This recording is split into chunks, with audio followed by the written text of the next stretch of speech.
came. I'm glad you came.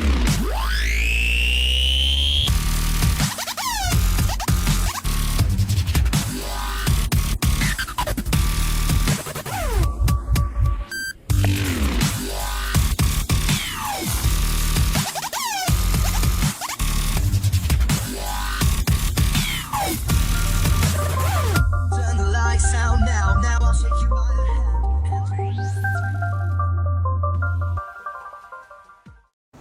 Welcome to the fall edition of RHSTV. I'm Chelius. And I'm Quincy. Coming to you with an exciting edition of RHSTV, covering everything from Glee Club to the internet to new football captains and Spirit Week. But first off, we'd like to cover the issue of bus safety.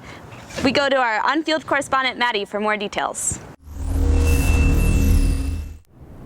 Hi, I'm Maddie from RHSTV.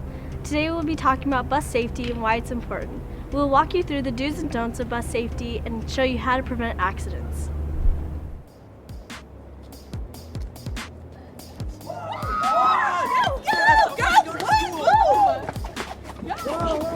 Senior status!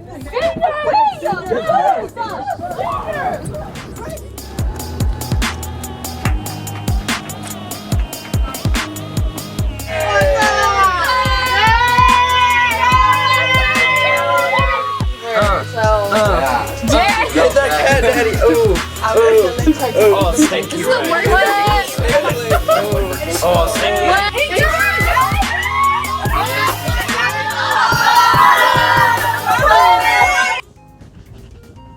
So now that you've seen what not to do, let's see what a bus driver has to say.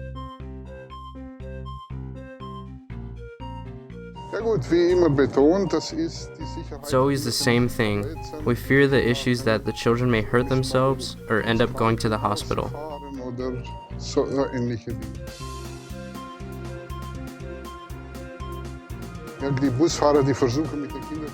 The bus drivers try to communicate with the children so that they'll be calm, behave, and follow the rules. If they don't listen, we can't do anything.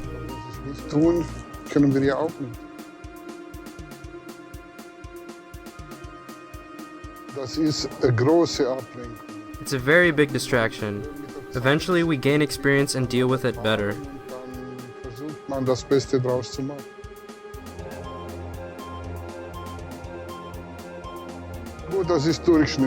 It's interchangeable, sometimes younger, sometimes older.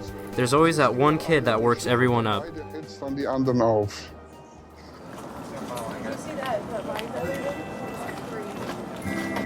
I didn't even know that we had that class. Right? Nope. You're a good thing. Ladies first.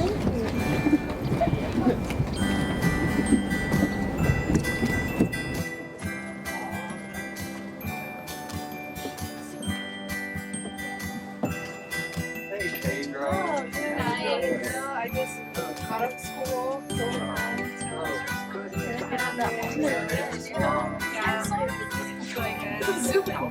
That's alright, yeah. Obey the bus driver or adult. Stay properly seated while the bus is moving. Keep all hands, feet, and body parts to yourselves. Don't throw things inside or outside the bus. Don't throw things outside the bus window. Remain silent. Don't engage in profanity, Indecency, smoking, Or any other prohibited item.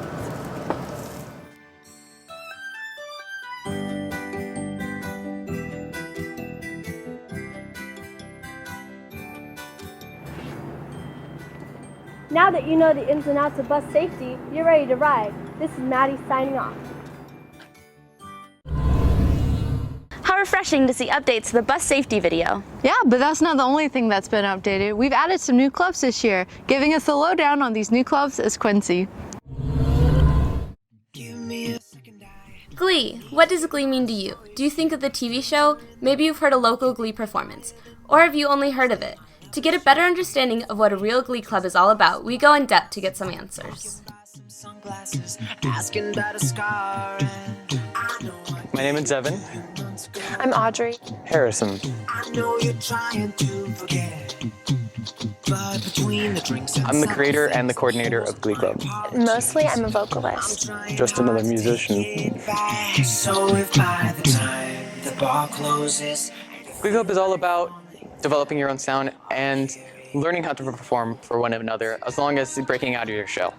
We perform for each other, we make sure that everybody's comfortable. Glee Club is a place for musicians at this high school, for singers or for people who play instruments, to get together and to perform and share music in just a fun, safe, casual environment. Basically, we're just sharing music. So for a lot of kids, it's the first time that they've really ever performed. So it's a chance for them to step outside of their comfort zone and do something that they love. Maybe they're just shower singers, or maybe, they just like to, bang on the tables. But it's a place for them to just come and share music, step out of their comfort zones, and have a good time. Glee Club is just a way to, socialize through music and meet other musicians and just, do music. maybe we can find new ways to fall apart. But our friends are back, so let's raise a town. It is like the TV show in a way that we give the people a chance to get to know each other and to really develop their own personalities and sounds. But it's not in the TV show where we encourage drama and conflict and things like that. In the fact that we are all insanely talented, yes, but we do have rotating themes. So every other week we have a new theme that's the inspiration for the piece that you're going to be working on. But there's not all the backstabbing drama. Miss Young's pretty cute, but she's not Matthew Morrison.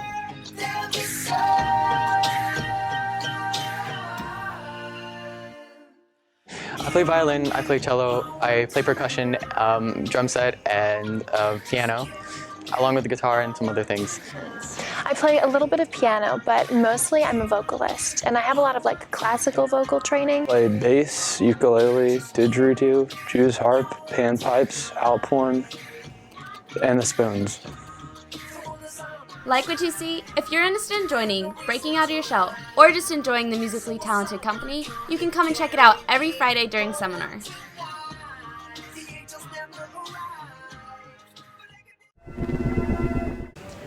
Wow, what a great opportunity this is for people to really break out of their shells in a comfortable environment where they're not being judged. Yeah. I'm really excited about that. And now we go to our tech consultant, Morgan, who investigates the issues of Wi-Fi at school.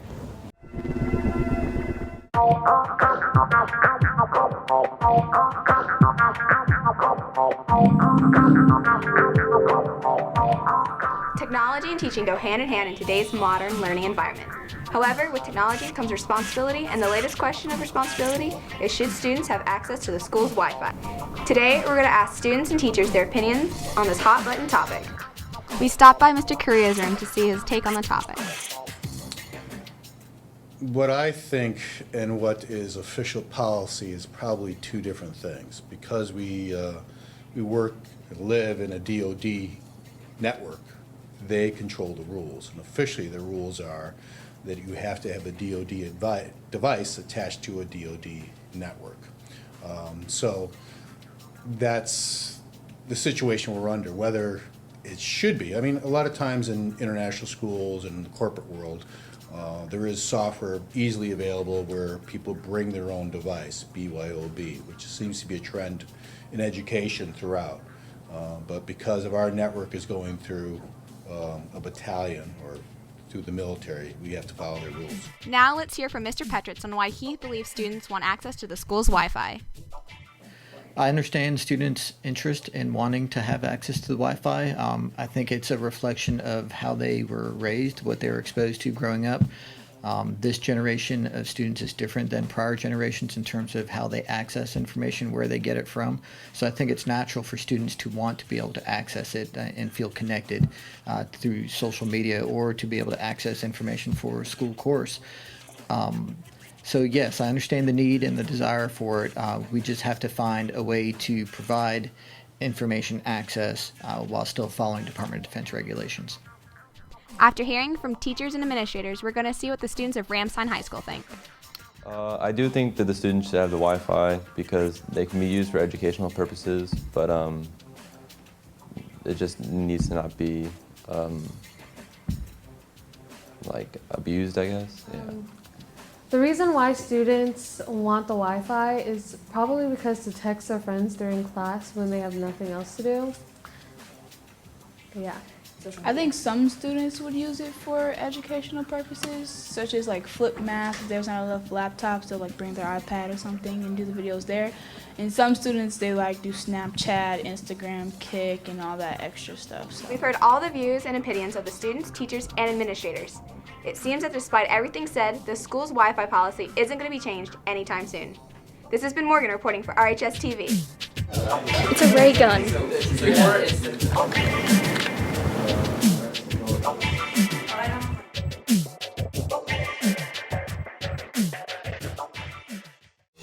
This has been a hot topic for a long time because everybody wants Wi-Fi. Yeah, but that was not the only hot topic going around this year. Have you seen the new football captain? Ben? Yeah, that's the one. Let's go check him out. Oh, hey guys, I'm Terry, and this is RHSTV. Today we're going to be covering Ben Sierro, one of the Ramstein football captains. What's so special about Ben? Well, he's a transfer from Lakenheath, and he's already a captain. So, let's hit the fields. My name is Ben Sierro, and I play outside linebacker for Ramstein and also running back. It's an honor and a privilege being captain at Ramstein High School. It's a very exciting thing. The team's great, and I love being able to lead them with the 3 other captains. It felt good to play at Lakenheath. It was a great experience for the team-wise, traveling over there. It was good for me to go back there and have some fun and actually win on that field for once. So overall, I had a great time. The difference between Lakenheath and here is one simple word. It's definitely attitude. Ramstein here, we already have the championship game in mind, and we're progressing towards each game and coming with an attitude of winning. Lakenheath wasn't that much. You'd walk down the halls and everybody was like, oh, you're ready to lose. But here it's, are you ready to win? And that's something I definitely like about this school more than Lakenheath. In terms of the team accepting me, it's obviously I had to prove myself from the beginning. I mean, even coming from Lakenheath and having the record at Lakenheath that I had on this team and playing them last year, I still had to prove myself, and that came with pads. But whether the team accepted me or not, it was a big test when we went to the football camp together, and that was a great experience, being able to meet the guys and making friends, and which I definitely did. And then coming back here, they had already accepted me at the camp, and once I proved myself, it became even more of a brotherhood and a bondship, and we definitely became a team after that. When it comes to being captain and responsibilities, one thing that Coach always tells us, he says, and he told all the captains this at the beginning of the year, and he tells us periodically, it's that he will command, we will lead. So as a responsibility as a captain, I see for myself is doing what Coach wants, but teaching the kids how to, not teaching as much as leading from example. So my responsibility, I feel, is I got to lead by example, and I do that to my best ability. And on top of that, I want to lead the team, not that they feel forced to, that I lead them, but that they want to lead because they want to. They want me to lead because they want to. So it's definitely a big responsibility, especially for a football team. You have 70, 80 kids looking up to you as 4 guys on the varsity squad. On top of that, you have the varsity squad looking up to you. But I love the responsibilities. I take them on headstrong as well as all the other 4 captains do, or 3 captains do. And it's definitely leading by example. That's one big responsibility. Ben's a good dude. He works hard in practice, on and off the field. He's a good guy. He shows leadership roles towards the JV players. Coming in here, he's the new guy, and it's good to see that he stepped up, took the platform, and was able to bring us a couple wins. I like Ben as a leader because he's a good runner. He works hard. He trains hard.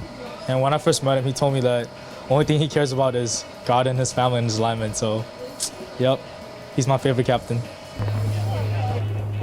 Well, with the captains Ben, Antonio, Mason, and Gabe, I'm sure the Royals football team will do great this season. This is RHSTV signing off.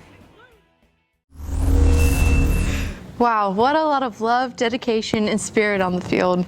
But it's not only on the field that we have spirit. It's all throughout the school. Let's go see how we do Spirit Week.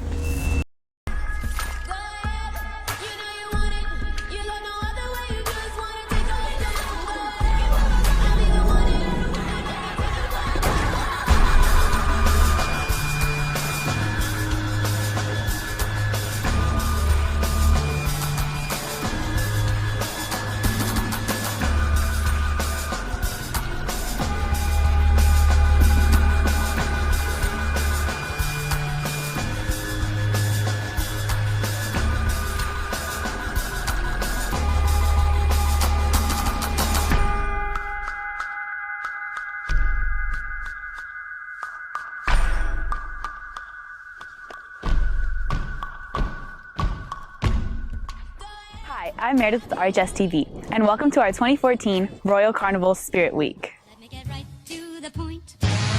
I don't pop my cork for every guy I see. A big spender. Spend a little time with me.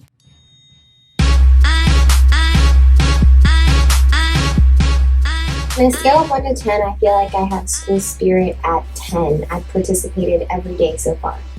16, because obviously my class is 2016. 10 million. The 10, the most out of everyone. On a scale of 1 to 10, I feel that Ram Centers are around an 8. This year we're lacking a little bit, and I want to see a little bit more senior participation. 100. 5, 7. Yeah. About 6. Around 6, yeah. I'm really hoping that the seniors win the Powder Puff competition and the Spirit Week competition, but juniors have definitely brought their A game, and they're the ones to beat. I think the juniors are going to win Power Puff and Spirit Week because we're the best. Seniors! Not even a question. Do you not see this? Seniors, baby.